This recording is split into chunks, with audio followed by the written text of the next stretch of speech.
السلام علیکم friends and welcome to history ہمارے ساتھ۔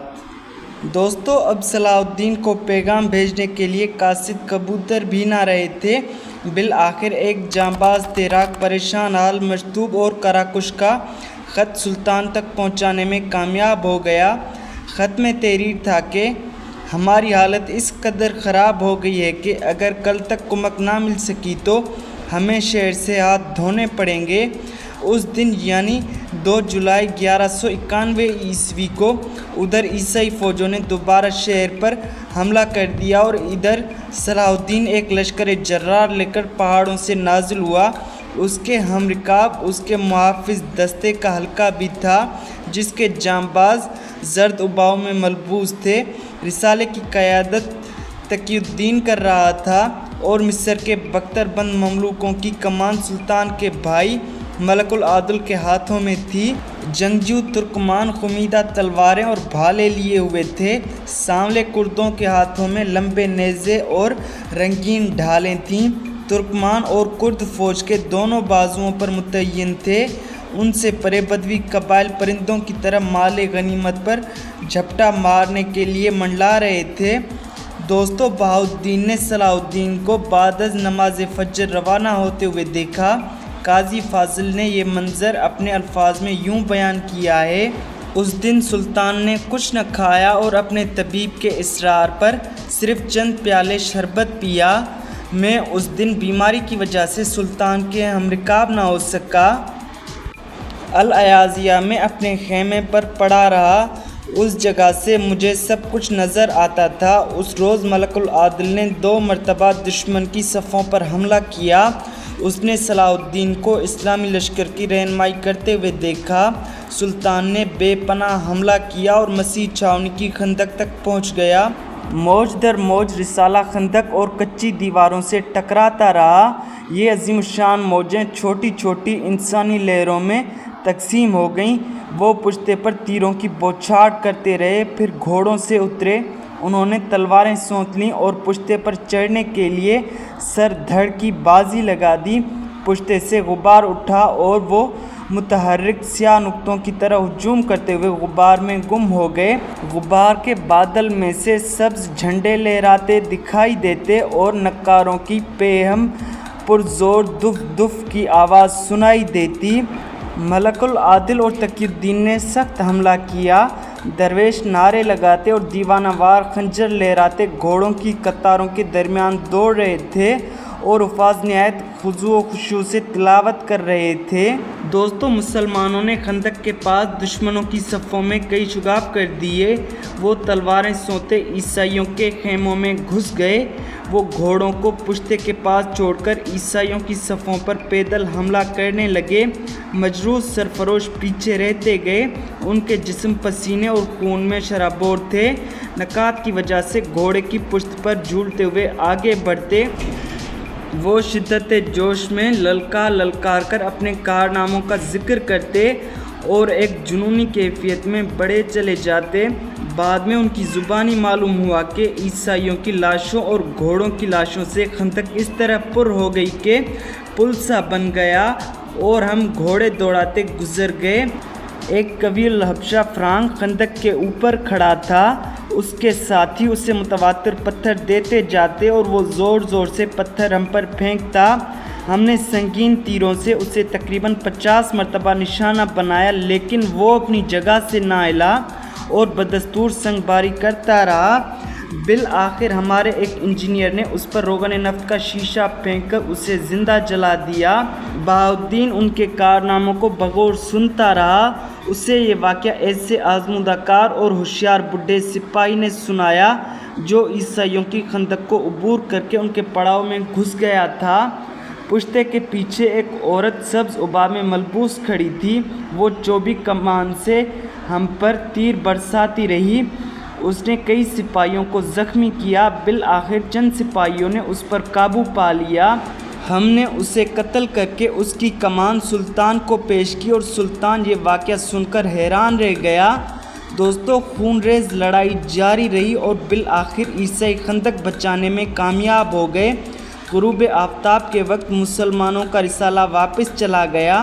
بہاؤالدین لکھتا ہے کہ عشاء کے بعد سلطان اپنی لشکرگاہ میں پہنچا۔ وہ تھکان سے چور اور فکر مند تھا۔ اسی حالت میں وہ بستر پر لیٹ گیا اور ہلکی سی نیند سو گیا۔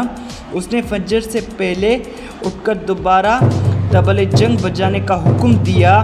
چنانچہ سپاہی لیس ہو کر اپنے اپنے دستوں کی طرف بھاگنے لگے اور دوبارہ جنگ کے لیے تیار ہو گئے۔ رچرڈ کو یارہ شکیب نہ رہا۔ بخار کے باوجود وہ نچلا نہیں بیٹھ سکتا تھا۔ چنانچہ اس نے خدمتگاروں کو حکم دیا کہ میرا بسترا اٹھا کر میدان جنگ میں لے چلو۔ انہوں نے اس کا بسترا ایک ٹیلے پر لگا دیا۔ اس ٹیلے پر ایک کمین گاہ تھی جس پر بیت کی چھت تھی۔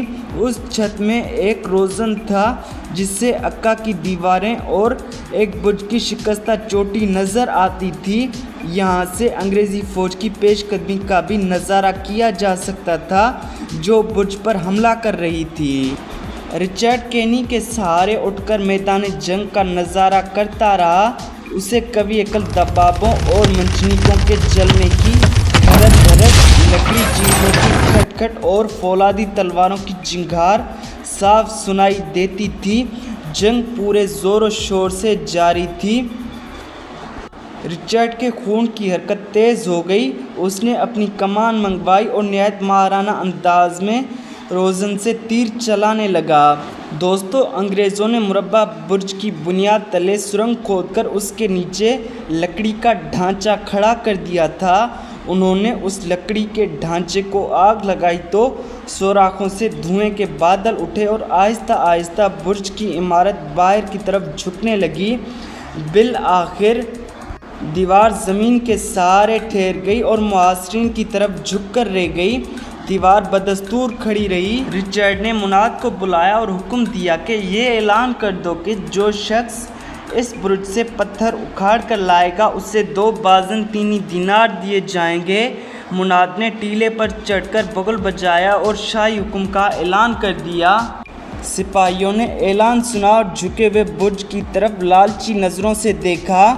برج پر مسلمان تیر انداز کھڑے تھے، اس لیے کسی کو برج کے قریب جانے کی جرأت نہ ہوئی۔ پھر بادشاہ نے معاوضہ بڑھا کر فی پتھر 3 اور 4 دینار کر دیا۔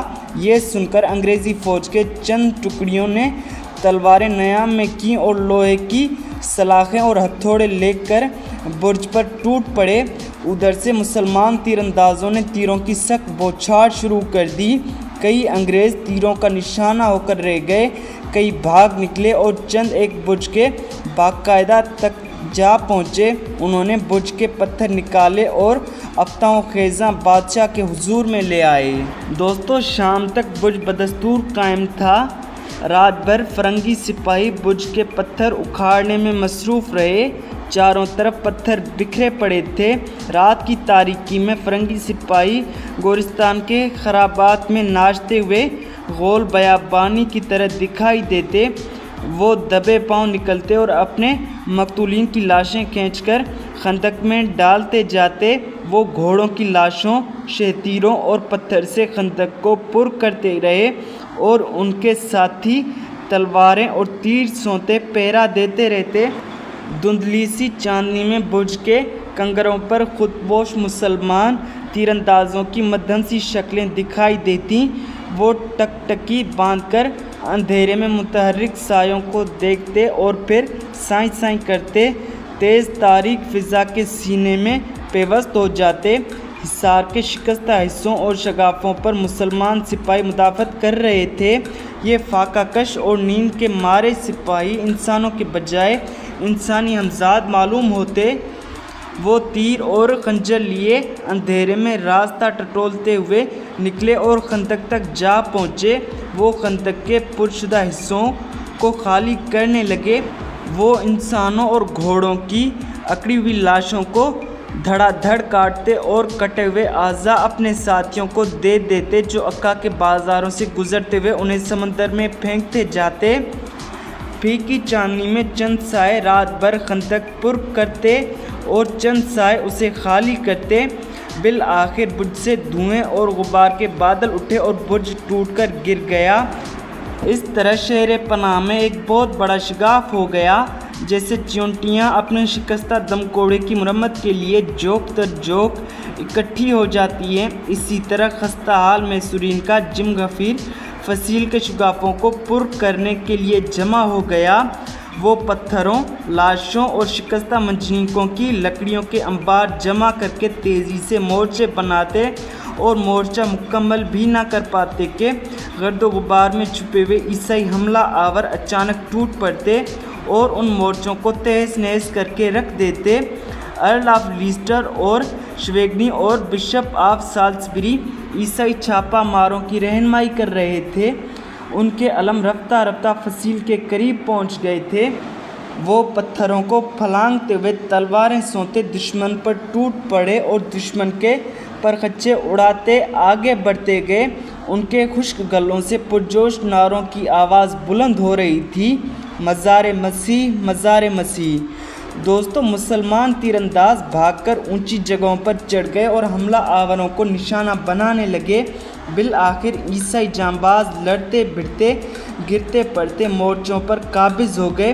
وہ پشت با پشت کھڑے شمشیر زنی کے جوہر دکھاتے رہے، یہاں تک کہ چاروں طرف محافظین کی لاشوں کے ڈھیر لگ گئے۔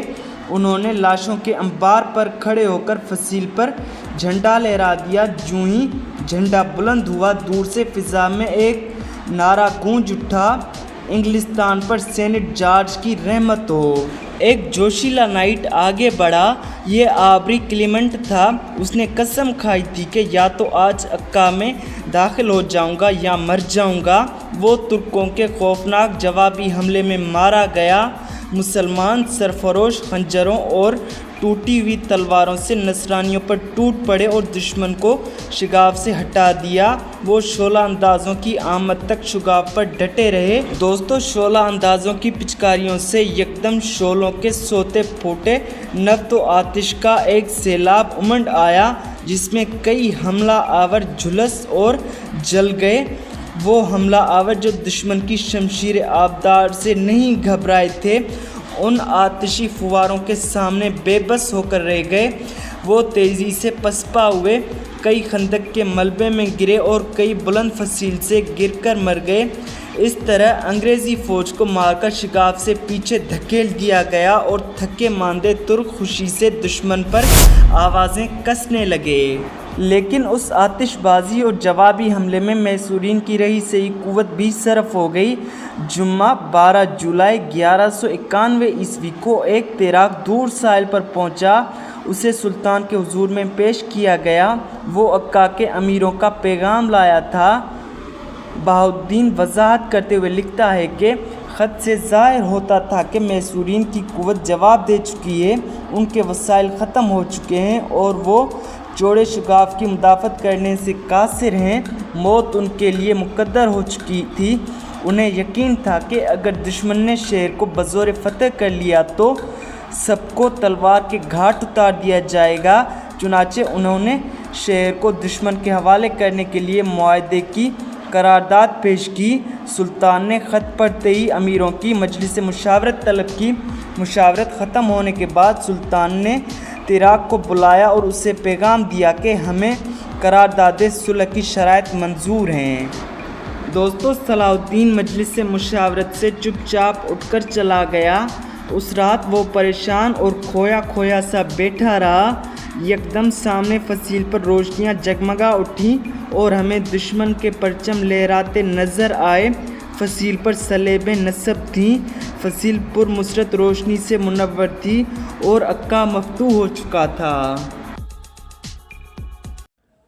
دوستو، امید ہے یہ قسط آپ کو پسند آئی ہوگی۔ اگر یہ قسط آپ کو پسند آئی ہو تو ویڈیو کو لائک اور شیئر کر دیں اور چینل کو سبسکرائب کر دیں تاکہ آنے والی ہر نئی قسط کا نوٹیفیکیشن آپ کو ملتا رہے۔